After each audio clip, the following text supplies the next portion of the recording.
Welcome, Bill. I took a sip at the wrong time then, didn't I? Hold on. Welcome, Bill. Welcome to Teach Me How to Wrexham. How are you doing today? Not too bad. Got my unlucky Wales shirt on, which is probably not a good sign for the Wales match that's happening after we've recorded this. So just we always seem to have a bit of kit info, don't we, every time? So I've mixed it up. I've got a Wales top on this time. Wales are playing Latvia later on. We've never actually won a game in this shirt. So we wore this shirt in the Euros 2016, lost to England, lost to Portugal in it, even though that was like a really good tournament for us. So I don't really actually know why I'm wearing this one, because we could do a beating Latvia today, but that's another podcast. That's a Teach Me How to Wales. When we run out of teams to Wrexham, that might be what we move on to next. Well, you know what I really love about that? I like that BD, that BDE, that big Bill energy.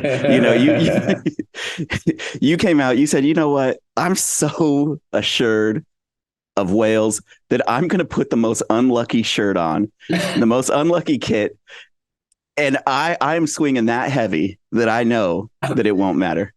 I think it's kind of the opposite, Ran. I think there's a chance that we might get a bad result today. So I've got something in mind that, like if a fighter fights in the UFC or boxing and they don't really train much before the fight, and then they can, even though they were probably going to lose to the person they were fighting anyway, they can go, I didn't train, I was drinking the week before. If we lose, I can go, well, it's my fault, I shouldn't have worn the top. It's nothing to do with the fact that Wales have gone rubbish. So you gave yourself an out. I give myself an out. Yeah. Yeah. Speaking of giving ourselves an out, I'm going to try something different. I assume that I'm going to screw it up and that I'm not going to do well, but I'm going to kind of say an introduction to any new fans to any new viewers that are out there. Somebody slapped me in the face for even saying that. Sorry, I was working on my other website where I make money. Only friends earlier today. Only Rands. Only Rands. Yeah, let me go again, because that's horrible. So for any new viewers that are out there, if you're watching this for the first time, I'm Ran. This is Bill. I am the novice. Bill is the expert. He'll probably put that in quotations, but compared to me, he is definitely the expert. I would like to know more about Wrexham. I'm a fairly new fan. Bill has been following the team for a number of years now. He's part of the communications team that does the broadcasting of the games. So you would have heard him on some of the matches from previous seasons. He's also a professional guest on podcasts now.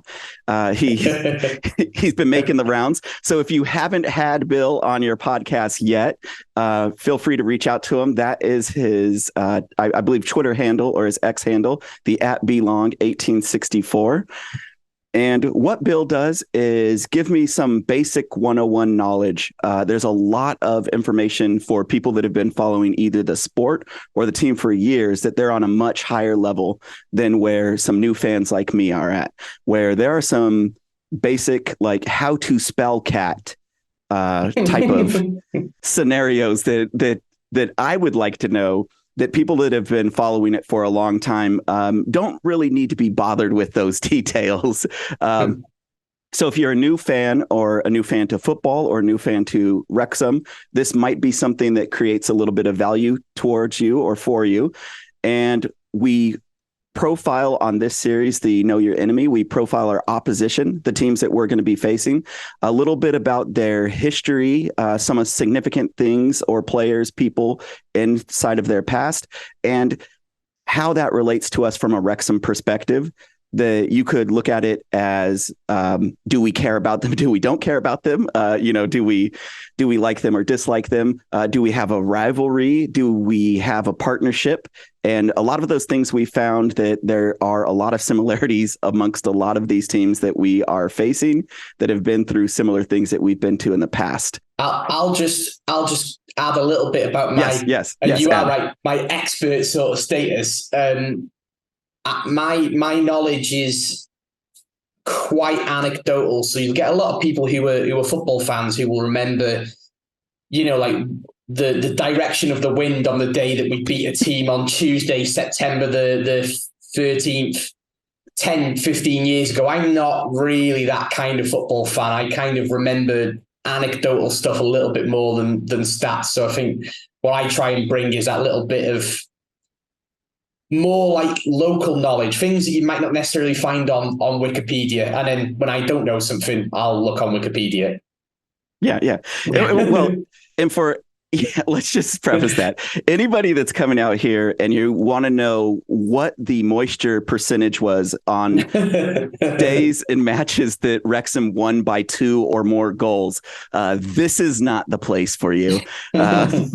Although, if that comes up in some of our research, we might talk about it. That's not what we're out to set. And yeah, I enjoy the anecdotal stories. I love narrative storytelling. You'll hear me drop film references and TV references because that's what I mostly know. And Bill is great with his personal knowledge. Watch back some of his scales on how many burgers to the face a rivalry might be. But this is a version that I thoroughly enjoy, and hopefully a lot of new fans, new followers of Wrexham in the EFL enjoy as well. Today we are looking at Grimsby Town FC. I wanted to add, normally what I say is, first and foremost, who is Grimsby Town FC? And I pass it over to Bill, but I wanted to throw this out there just because I love learning languages and I love etymology of words. Bill, were you aware of Grimsby, where the name comes from? No, not particularly, other than the word grim is in there, and I'm not sure it's got a reputation for being a particularly nice place, although I feel tight because I'd imagine Wrexham didn't used to have a particularly good reputation pre-documentary, so I didn't want to slag anyone off from Grimsby. Yeah, okay. And fair point, because when I was looking up things, a lot of the things were like, why is Grimsby so miserable? Like 10 places not to live in the UK, etc. So Grimsby is another Norse town. It was ruled by the Danes, by the Danish. And so Grimsby is a Norse phrase, Norse etymology. Grim being another word for Odin. And so Grim's, Odin's, and the by is town in Norse. So it's Odin's town. And so in a little bit like we have out here in Arizona, Mesa, there's a lot of Spanish words. Mesa means table. There is a small town called Table Mesa. And so it's just table means Mesa. It's like table town. So Grimsby Town FC. So yeah, that's just a little bit of background about that. But outside of Odin's rule, which we are back to back Norse towning it up today. Bill, who is Grimsby Town FC? So a little bit about Grimsby as a place first. Grimsby's a town located in Lincolnshire. Lincolnshire is in the northeast of England, roughly northeast anyway. It's kind of, well, you'd say northeast, but if I'm being picky, it's kind of like in the mid. You know, if you're looking on a map, it would look like the middle, but everywhere north of London is basically considered the north in terms of how English people sort of heliocentric type of people. That is, yeah. Grimsby's ground, Blundell Park, is actually located in another town called Cleethorpes. So, I mean, those two towns are like adjacent to each other, and I'd imagine everyone from Cleethorpes is a Grimsby fan as well. Sorry, the dog's going off. What do you want? He's gone quiet now. Doesn't like Grimsby, apparently. No, nothing like a good alpha move to put that dog into place. Come here. Just give me a second. I'll just open the door so we can roam a little bit. Yeah. What do you want, bud? So this is a time when Bill's gone, when we speak about how we really feel about him. So he gets a little. He wants the toilet. I'll just be a second. Okay. Come on. Gets a little long-winded. You know what I'm saying? A little long in the neck. If you know, looks like a baby brontosaurus, a little giraffe that wears glasses and headphones. So where was I? Grimsby, yeah. So Grimsby the town is next to Cleethorpes. It's in the northeast of Lincolnshire, which is in the northeast itself. They are very, very much a fishing town, and much like how Wrexham will get all the sheep shagger stuff, like any of the other Welsh clubs, Grimsby always get you only sing when you're fishing as a chant, and they get stuff like that. And fans that are playing them think it's absolutely hilarious, but I'd imagine it's kind of like, oh yeah, well done, you're not the first to sing that. Right. Like we have with the sheep shaggers. They every team we play against think that we've never heard that before, but obviously we have multiple times. Like somebody talking to Bill and saying like, why the long face? It's like you've heard that a million times. Yeah, exactly. So they play in Blundell Park, which is a 9,000 all-seater stadium, which makes it, with it being a four-sided ground, makes it a little bit smaller than what we'd be if we had our other stand in a full capacity. But again, like I've said multiple times about a lot of the clubs, they are a really, really similar club to us. They've spent time, I've actually spent time in the top division, but they've done that sort of bouncing around between the Championship and the National League over the years. When they were in the top division, it was pre-Premier League, but they were there for a while. So they're a good club. They're a big club. A lot of people actually, watching, listening, will recognise them as being the team that knocked us out as the playoffs at the end of season 1 of Welcome to Wrexham. For people that didn't catch that game, which who's watching this that didn't? Do you want to do a quick recap of what happened? I mean, the year is 2020, or wait. No, I'm sorry, 2021. What? Oh no, I'm totally off. 2022. It's the end of the season. It was the 21-22 season, wasn't it? Yeah. But they the final score was 5-4. It went to extra time, and it went in 4-4 into extra time. We went down 2-1 at one point. I'm just looking at the score because it was that crazy. I can't really remember the exact details. I just remember goals seemed to be going in every 5 minutes, especially in the second half. But Ben Tozer heads went in to make it 2-1. Yeah, exactly. And it was a crazy, crazy game, and kind of walked away from it. Obviously disappointed that we hadn't progressed, but it kind of felt like Grimsby deserved to win it, so it wasn't really a huge blow. And then they go on to win the playoff final and go up to League Two that season. That's the one where Paul Mullen heads in. I think it was a third goal, but the hands right in front of the. Yeah. It was, and they probably should have had their keeper sent off, and we should have had a penalty in the opening couple of minutes, really. But we got the penalty, but the keeper should have been sent off because he completely wiped out Bryce Zana. So the keeper goes off. They didn't have a keeper on their bench. That completely changes the game, then, doesn't it? There's a good chance that we go on and win it, but that's the fine margins with football. They currently the time they go on in the playoffs, right? And they go on, and then that was the semifinals.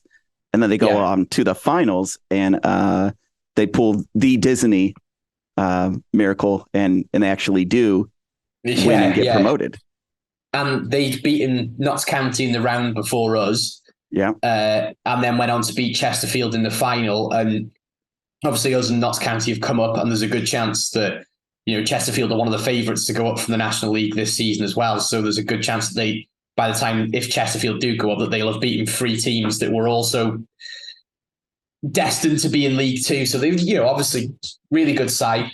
They'd only gone down the season previous, and it's quite unusual for a team to come down into the National League and go straight back up. It does happen, but I think Bristol Rovers were the first team to do it we're talking about, I want to say 5 or 6 years ago. Bristol Rovers were the first team to have done that in 15, 16 years at that point. So that just goes to show that a couple of teams have done it since, but that just goes to show that you can have these massive gaps of teams not going back up straight away. So, the hell that is the National League and the escaping it. Yeah. Yeah, absolutely. Good riddance. Yeah, very good riddance. Yeah. A player who still plays for Grimsby, actually, who scored 2 of the goals in that game was Luke Waterfall, who used to play for Wrexham. He's been playing for Grimsby for a while now, but he's still in their first team. In terms of their other players, they have Raquel Pike. He spent two periods on loan at Wrexham. Probably didn't quite fulfill his potential when he was with us, but I think he's done all right since he left. They also have, let me have a look. Is there any other? Do they still have McAtee? No, I think he went. I'm just looking at their line. Yeah, I think he went to. I'm not sure where he went, but he's definitely only just gone this summer. But he was a very good player. He did really well in that match. So they've also signed a player called Abo Isa, whose surname you might recognise because his older brother scored past us for MK Dons at the start of the season. Oh, okay. So wow. He plays on the wing for Grimsby. And then a good family, huh? Well, yeah, because I'm sure they've got a younger brother as well who plays for someone who I can't remember off the top of my head, but the 3 of them are all playing professional football. And then there's a couple of names I recognise other than that, but I think they're, the players that have been hanging around the lower leagues for years. Danny Rose is playing up front for him. He's played for Stevenage and a few other teams. So they've got a pretty decent side. Where are they in the table at the moment? I think they're 12th. Yeah, they're 12th. Their form is in the last 5, they've drawn 3 and won 2, which, this early stage of the season, look at one of those wins. What was it? 3 games ago or 2 games ago? They played Gillingham. Yes. Yeah. They beat Gillingham 2-0. Sorry, my cats. I'm having all the pet situation going on. My cats just started fighting right next to me then. Also, if this is one of the first ones that you're watching, we almost always, like the bastard child of askWxm, have a cat that appears. This superstar's name, what is the name of this cat, Bill? That was Rocky. That is Rocky. Who's got an ironic nickname because she's a little princess. She's absolutely tiny, but we gave her like the hardest sounding name that we could give her. Well, I could tell it was her because in the background, hey, Adrian. That's the worst impersonation. I don't do good impersonations, or impressions. She doesn't look happy to be on me, but usually she is. It's just because I'm holding her up to the camera. She's little sweetie, little sweetie right there. Yeah, and so they're mid-table team doing mid-table team stuff, but actually not taking big thrashings either. Like looking at the score lines, it's not like they're getting mopped over 5-1 or 5-0 or anything like that. And this is a tough league to play in. There's going to be a lot of teams that are pretty good that will finish mid-table. It's not quite like the National League where you'd probably say from 10th downwards Wrexham should be beating all of those sort of teams, but actually now we're not really in that position.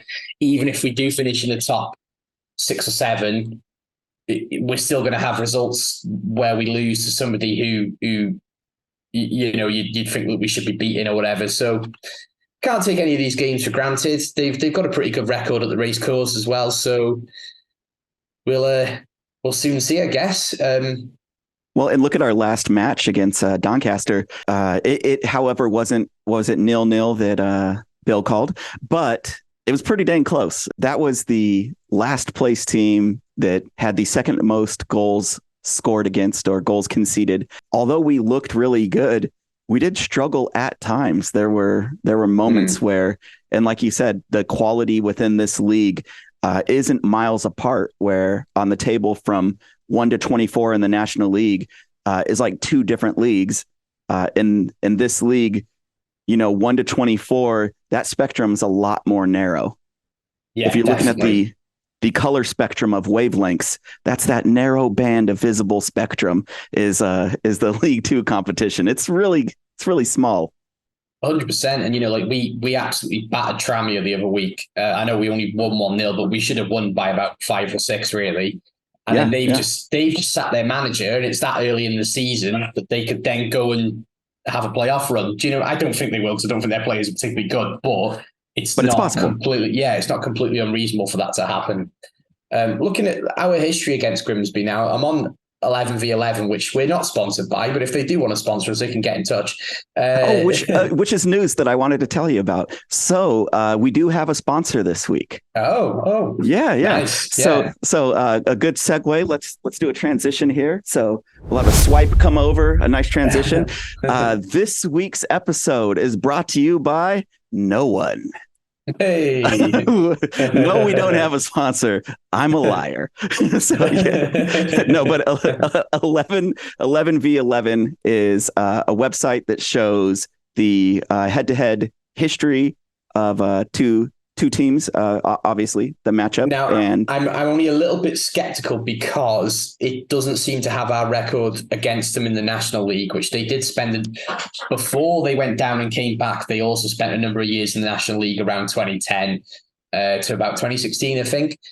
Yeah, but sounds right. Our Football League record against them is 21 games won, 12 drawn, and 22 lost. So over the years, that's quite a narrow gap, really, isn't it? Fair to say. So National League might not be listed on 11v11. No, but since I've been supporting Wrexham, which is around 2000. Well, I've always gone to Wrexham games since I started going religiously in 2005. We in the Football League lost 4, drawn 1, and won 1. So I have a bit of a personal history of not particularly liking Grimsby, because they always seem to do us over when I go to watch Wrexham Grimsby. There was the first game that I'd ever watched us play Grimsby in. Was New Year's Eve. The referee was called Darren Deadman, and I only know that because I'm looking at the exact game now. We went up 1-0 in the 42nd minute through Mark Jones, who, for anyone who doesn't know Mark Jones, he is a midfielder who was from Wrexham. He's kind of like that era's version of Jordan Davis. Okay. Local lad, plays quite a similar sort of style of football, scored a lot of goals. He put us 1-0 up at the racecourse, and then they scored 2 in the second half to win. And the guy who scored the first goal, Michael Reddy, had been receiving all sorts of abuse all game for his long hair. I won't say the chant because it's probably a bit culturally insensitive now. And he scored 1 and then set the other up. And that just happens in matches sometimes, where some players just absolutely thrive on getting abuse thrown at them. And that second half, he had an absolute storm where he played out of his skin. So a bit of a lesson sometimes to not always wind the opposition up, because it can backfire. Like the movie White Men Can't Jump. He plays better when he's mad. So don't piss him off. Yeah. We then lost to him 2-0 the same season. Michael Reddy scoring again. Wow. In the away game. And then we didn't beat them in my time watching until the start of the next season, which was the first year I had a season ticket, and we won 3-0. So that was that. I don't know why, but I really remember those 3 games clearly, because I think it was the first time I sort of properly experienced a team beating us twice in a season, and especially that first game when they beat us was us going 1 up, and I was being a naive 15-year-old thinking that we were going to cruise till the end of the game, and then they go and score 2, especially that last sort of one in the last 5 minutes. They like to do that. Those last few minute goals. It's good. It's good when it's us against Doncaster, but not not under the circumstances. So another significant game that we played against them in recent memory was in the Football League Trophy, not the Football League Trophy, so the FA Trophy in 2013. So that those who watched the documentary or were watching the Wrexham games around that period, we lost that to Bromley. Bromley. Yeah, in the final in Wembley, we lost against Bromley. When we played in the all-white kit and they played in black. But we did actually beat Grimsby in that same trophy in 2013. Beat them on penalties, and it was the first time Wrexham had ever won a trophy at Wembley, because when we'd won the football League trophy in 2005, the old Wembley had been closed for renovation, and that game actually took place in Cardiff. Oh, wow. Even though we'd already won a trophy, it wasn't in Wembley. Wembley. So that game was the first one in Wembley. And I wasn't there because I was on a school trip. No, not myself. It was a work trip, but obviously I work in a school, so we booked it well in advance. It was in Barcelona. To be fair, it was a football trip, so we got to see the new camp and a few other places. So it was a good trip. But me and a couple. Did you watch the match? Or? Yeah, right. So it was a 26-hour coach trip. Whew. So we get on the coach in Wrexham to Dover, then you get the ferry from Dover into France, and you literally drive all the way down through France to Barcelona. So we were knackered, and we got there a couple of hours before the game kicked off, and myself and a couple of lads who were Wrexham fans had to huddle around a computer. It was like a proper old for the time computer with like a coin meter sort of attached to it. So to go on it, you had to put euros in the meter to keep the internet going. That's good. That's good. Obviously, you can't get it on Spanish TV. Like they're not interested in the Football League trophy. You know what I mean? So we had to watch it on the Welsh language channel through a proxy server. You mean Ryan Ronaldo had not bought and purchased the team yet? Not yet. No. I mean, I don't even then. I don't think it would have been on TV. To be honest, I don't like the Spanish. Generally, they've got enough good football in their country. Yeah, they got their own league. That. Yeah, exactly. Yeah. Well, so we're sitting there like hoping that it doesn't. Like, I don't even think it had like a meter at the bottom telling you. So you're like just like, do we need to put another euro in? Yeah, go on then. And we're just like sticking it in. You guys paid for 37 hours on accident. You cautioned to safety and just threw it in. What was that like? I mean, compared to now, where most of the matches now we get to watch them. Most of them are televised. Compare that to, obviously times have changed, but to be sitting there with a couple of the lads there that are following Wrexham. Now, if you took a trip to Barcelona and you had a class or a grade of students. No, it would probably be the whole class, to be honest, especially all the lads who enjoy, because it was a football trip. So it was all lads that played football. So yeah, definitely it would have been probably the whole group. I mean, I think in fairness, there was me, two others, and maybe a couple more actually, but there was definitely the two lads. They were brothers, and they were. I still see them at the racecourse every now and again. Now, like they always come and have a chat. They are proper diehard Wrexham fans. So we were sitting watching it religiously, but a lot of the lads were coming in and out to check what the score was. You know what I mean? And like, what is it now, and all that sort of stuff. So, I mean, the computer screen was probably only about that big as well. It was you're talking real. Like we kind of got lucky, to be honest. There was even something there, but it was very low tech even for 2013. Nice pixelated buffering images. Yeah. Which is always good when you hear the crowd cheer, but you missed something because it was lagging or buffering, and you're like, all right, something happened. And then back then, I don't know if when those were televised, would they do replays? Because you said that was 2013, was it? Yeah, so it would have been quite. I was on S4C, which is the Welsh language channel. It would have had commentary, but it would have been in Welsh.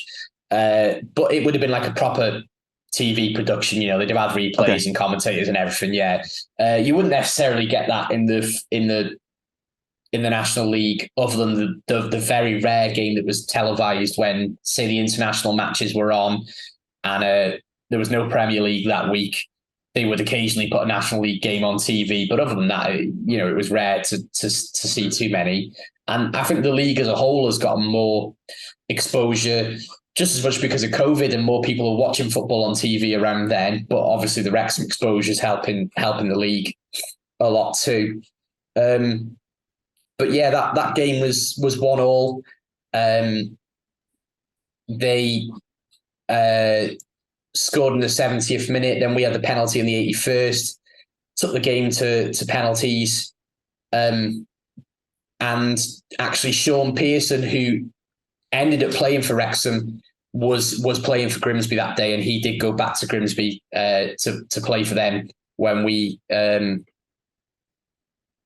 they beat us in the playoff final. So there's that little bit of weird, like, sort of symmetry there. We lost the final against Wrexham and then won a semi-final against Wrexham, and played for Wrexham in between both of those things happening. So Sean Pearson, what a player. But on the bench in the team for Wrexham that day was Dean Keats, who ended up going on to managers.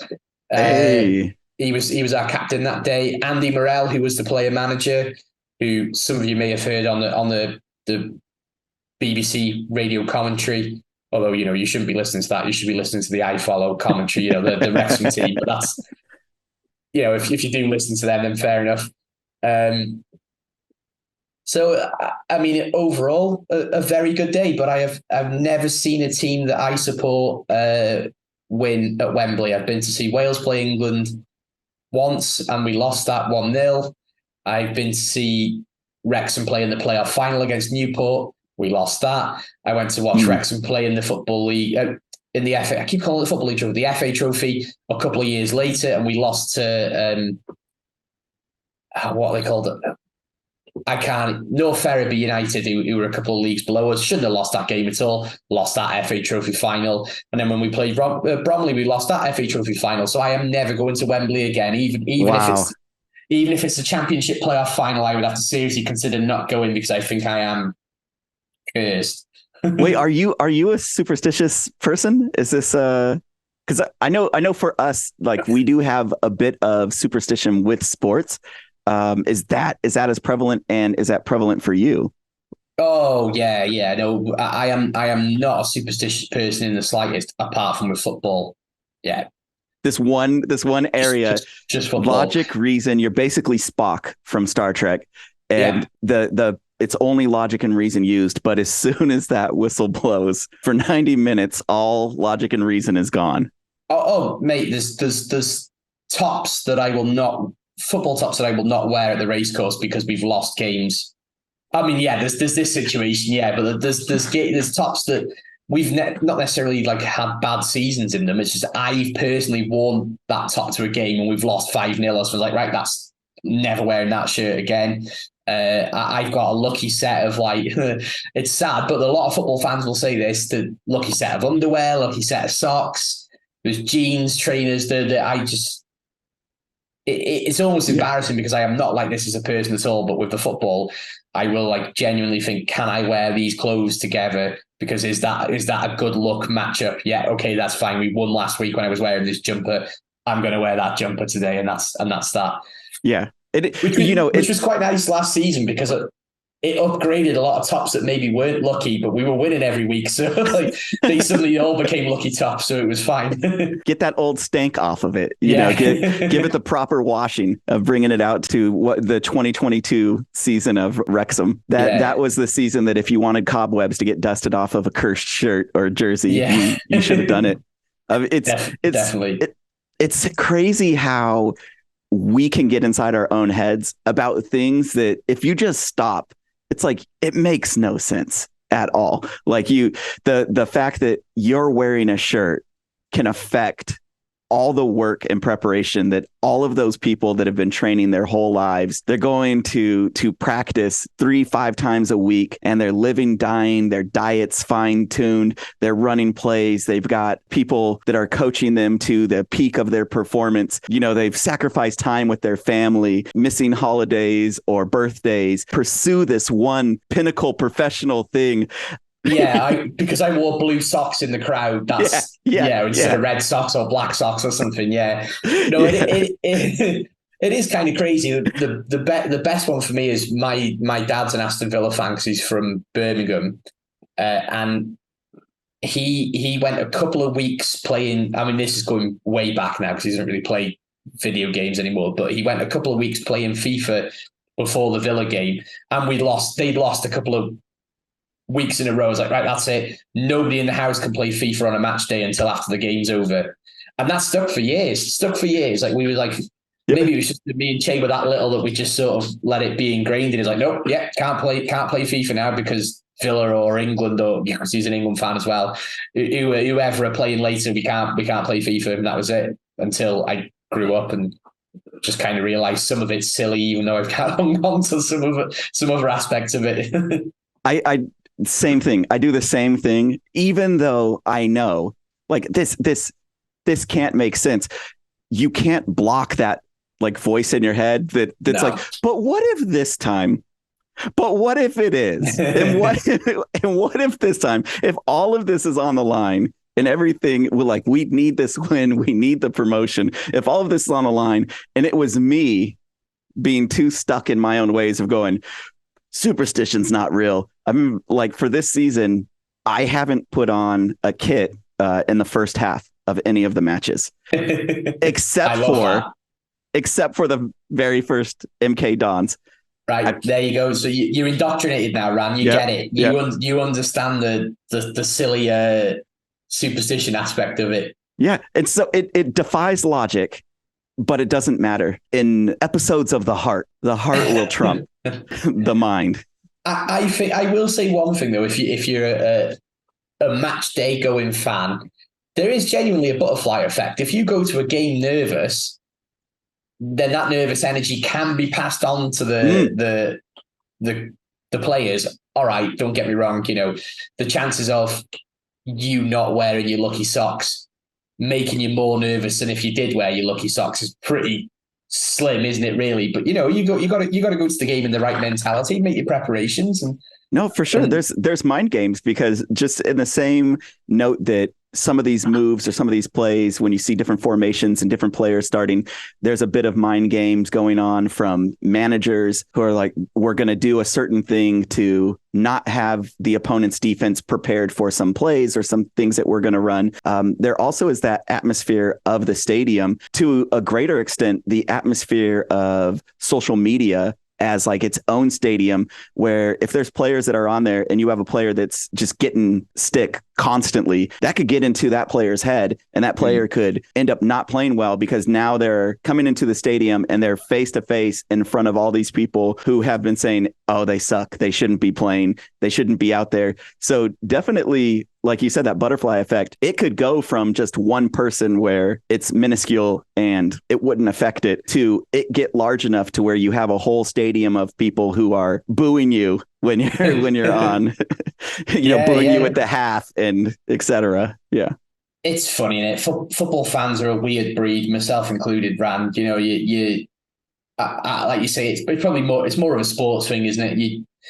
I guess it's that sort of feeling of ultimately you have no control over the outcome, do you? So there's that. Yeah. You've got to have your little wins at home, those psychological wins, to sort of feel like you've got some level of control over the game. And for sure, I think, like I say, like last year did no good for my superstition overload, because I made sure I wore lucky stuff every week and we won every week. So it's kind of reaffirmed.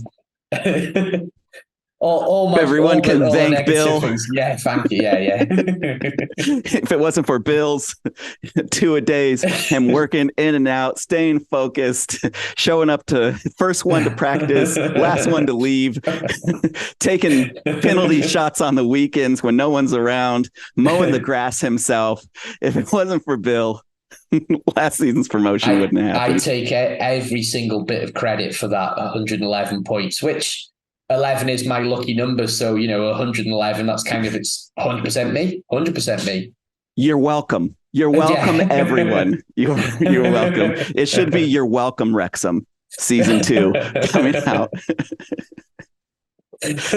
But so yeah, and also you're going to the matches and having some like history with Grimsby. Were you there for that match, Grimsby promotion match? Yes, yeah. Yeah, it was.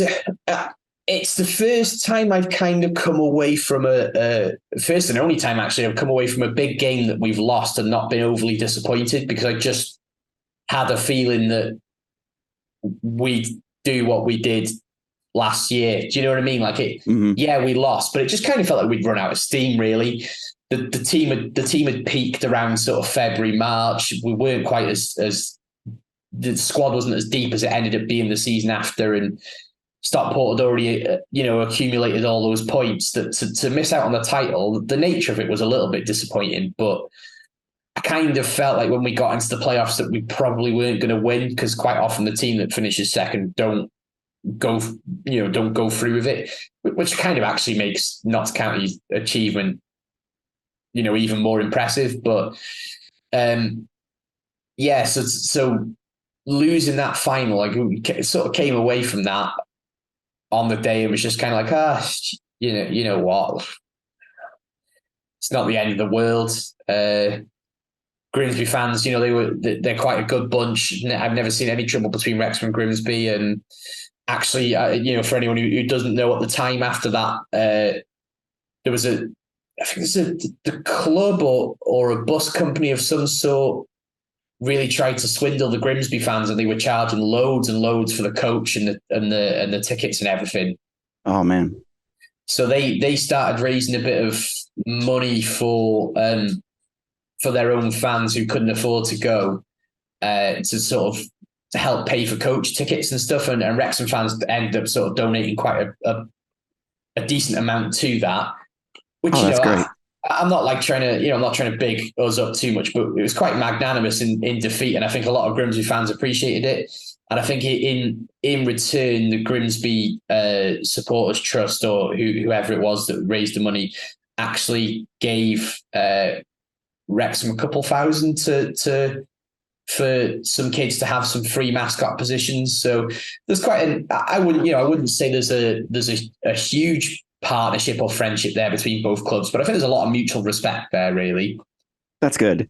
Yeah. And I think that it was somewhere around 2013 when that trust formed for Grimsby. Right. Yeah. And they had Operation Promotion, if you remember that, where they were raising money to get players, to buy players so that they could get promoted out of the National League.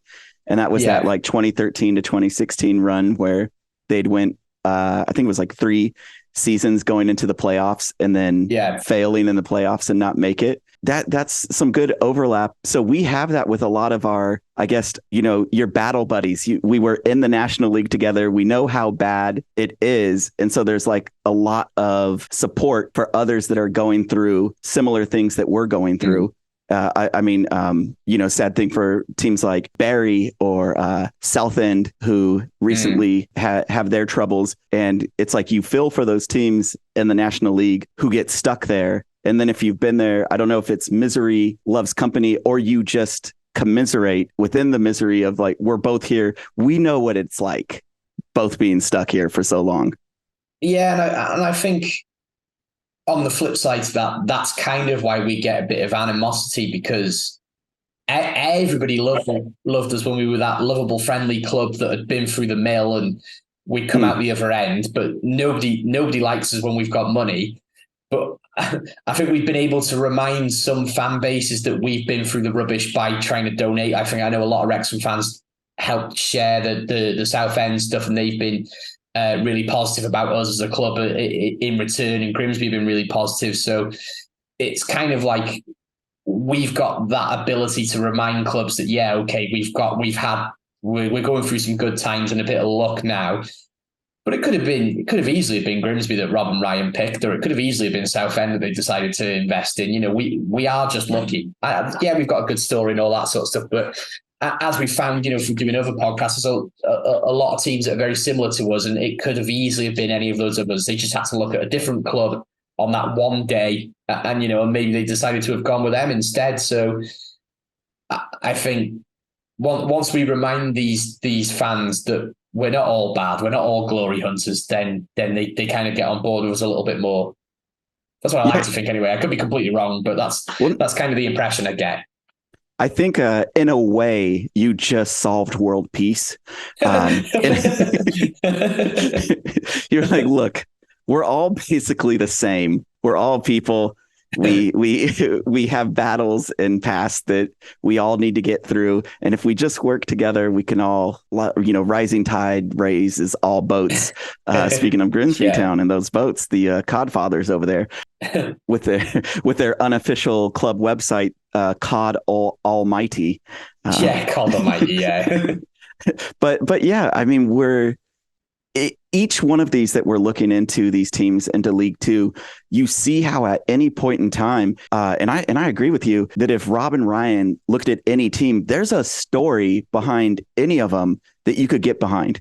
You have great supporters. Okay, so let me stop myself right now before past self and future self smacks me in the face. Okay, outside of MK Dons, just about every team outside of that one team has a past that you could rally behind. They have their highs, they have their lows, and they have those parts where, like you were saying, those endearing qualities, those that either past suffering or trials and tribulations, which endear people towards their plight, their history and their fight and their ongoing battle to do well, just as we are. And so we could see a lot of ourselves within them. Grimsby, they very well could have been picked by Rob and Ryan. They, I believe, have the oldest football stand in the UK, which is their original main stand. I believe is the same original main stand that, you know, all parts have been renovated and reconstructed. But I believe I could be wrong, but I believe that is one of their claim to fame, that is the oldest original football stand in the UK. I didn't know that, but that a lot of these sort of clubs are littered with that kind of story of, oh, we've got the oldest turnstiles, or we've got the oldest toilets, or something. You know, it's right.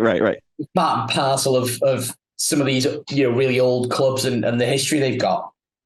When we're Grimsby formed, 1878. So that's, you know, 145 years ago. It's a long time ago, isn't it? Really. Yeah. Generations of people have been Grimsby fans and Wrexham fans, haven't they? Well, and like we were saying before, you have all these clubs that are, you know, renovating their stadiums as they get bigger, as they get promotion. We had the 1980s where fires had brought down a lot of the old wooden stands. So anybody coming close to, you know, breaking that record probably, you know, isn't slated up. You know, the next closest stadium, you know, maybe is 20 years old or 30 years. I'm not sure, but you know, it might not be that close. And at any point in time, it's like, Rob, Ryan, or people like Rob and Ryan who are watching what's happening with Welcome to Wrexham could very well be looking at any of these teams as well and saying, hey, look at the story. Grimsby Town. Yeah, sure. It might be a horrible place according to top 10 places to move in the UK. But in 2019, they sold over 1 million pizzas in a day or something. They're quite an amazing town. Grimsby. It's well, you know, like, yeah, Rob and Ryan are probably the most famous to have done it, but you've got Salford FC that are owned by a group of ex-Man United players. You've got Stockport are owned by a really granted he was a local boy, but their owner, you know, they've got just as much cash flow as Wrexham have got.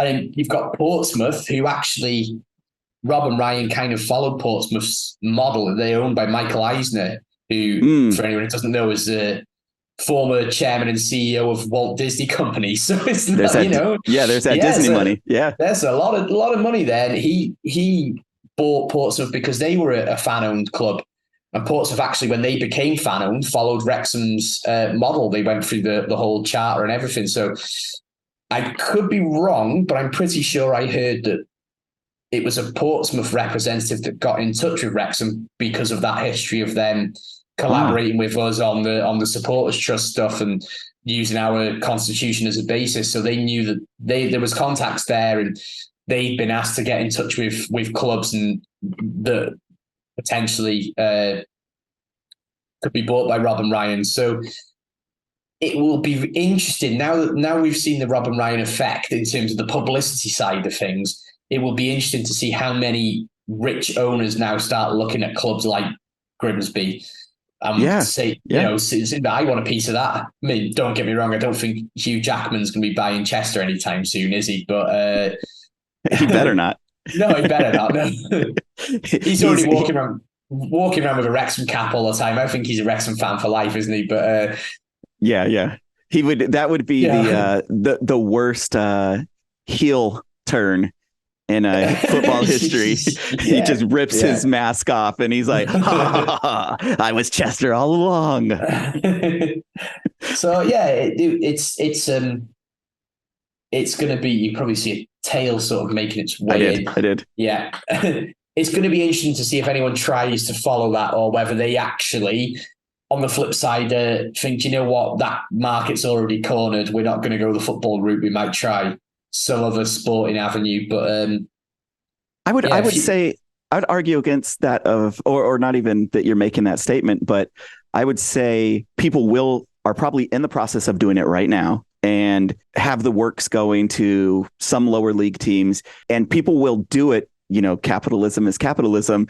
People will do it till you can't. And so if we've learned anything about like how much of XYZ can you sell, if we watch our superhero movies, if we watch our television shows, a lot of these seasons should have ended in 2 seasons, but they go on for 6, because if they can make money, they're going to do it till they can't. And so this model, it's fresh, it's working. It is going to be hard to duplicate in the same manner because of the documentary and the complete approach, the novelty of the newness, but it doesn't mean people can't remix it in their own way. I mean, there's a Burnley FC documentary that came out about their season last year. They had a really good season, got promoted from the Championship to the Premier League. Their manager is an ex-City legend, Vincent Kompany, played centre-back for City for years, and they did a documentary, and I've not seen it personally, but I've seen a lot of people say that the editing style is really similar to Welcome to Wrexham. Yeah, okay. I'd have to watch it to make a proper comment on it, but they've although Wrexham isn't the first football documentary, I think it might be the first to break through past sports fans. People, maybe not so much you, Ram, because I know you're into your sports, but there's a lot of people who are on the askWxm community. People like Sherry Motels on Mars and Sarah Jane, who's S Janey on Twitter. They weren't into sport before they watched Welcome to Wrexham, and there's plenty of other people, and that. I think now instead of making documentaries like All or Nothing, the Arsenal, Spurs, City one, Sunderland till you die. Yeah, they're all going to try and now break through and make it a more human, interesting sort of thing, rather than just going for, this is the sports, this is how the sports happened, this is the sports drama. Oh no, the team lost. Oh no, the team won. What whichever way around it is, it's going to be more about people now, isn't it? I think. Which, in fairness, Sunderland Till I Die did do that, but I do think Wrexham's the first to really capitalize on it. Well, yeah, and if you look at, sports is an analogy to battle and combat. When warring factions couldn't war anymore and there was peace treaties, then sports came about.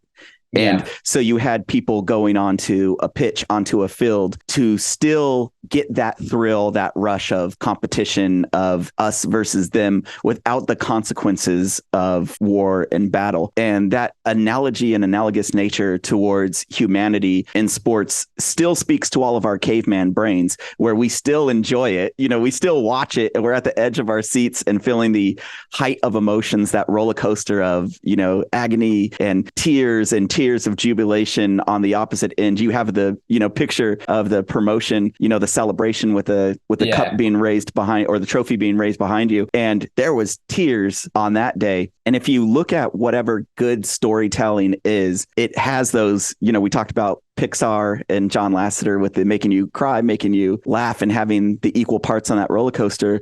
Sports has that built in. It already has a narrative device. And 100%. It just so happened it took 2 people that know storytelling pretty well. Rob McElhenney with the longest running comedy show, I think, in TV history, over 20 years or whatever it's been on the air. And then you have, superhero Deadpool himself, who owns his own production company now, who know narrative storytelling and looked at sports and had that outside image, where before, people that really knew sports made sports media for sports fans. And then you had people from the outside that said, well, no, more people than just sports will like this. Like, this is a story that is universal. Anybody can go after an underdog and cheer for them. Exactly. And it's one thing that sometimes I worry about a little bit, Ran, if I'm completely honest, about the future of the club, in the sense that we've become a story rather than a sports team. That does occasionally make me not for people like you and others who have become proper diehards, and you're as good as a local fan. Do you know what I mean? But there are. Thank you. I paid you well for this. There are people out there who do just see us as an entertainment product, which is fine. We need as a club, we need that input, we need that money. It's not a criticism. I've watched, I've mentioned it on here quite a few times, when I watched a 30 for 30 about the Lakers and Celtics rivalry in the 80s, and I've become a slight consumer of Lakers products because of that. There is definitely a place for it, but I just don't want to completely lose the soul because we become an entertainment product rather than a sports team. But that's another argument for another day. It's just interesting how, looking at people, Reddit is where I see it a lot more than anywhere else, because I suppose Reddit's it's a platform for people who like certain things to find other like-minded people, isn't it? More than Twitter, which is just angry people shouting at each other virtually. I've seen a few people sort of comment like, "Oh, this is going to make such a good story." It's like, yeah, it is, but like, live it now. Don't wait for season 2 to come out. Get on board, listen to the games, watch the games. It's happening right now. You don't have to wait a whole year. And then like people like celebrating Notts County. Like, I don't want to celebrate Notts County. Like, no, bugger off. I'm not bothered about their narrative. I'm only interested in that Wrexham. Well, that's a good story. It's a good story. It's a good story. Well, and now I can't say that I'm impervious to that, because I do love a good story. Like, part of my background comes from the storytelling world. So I do love a good story. But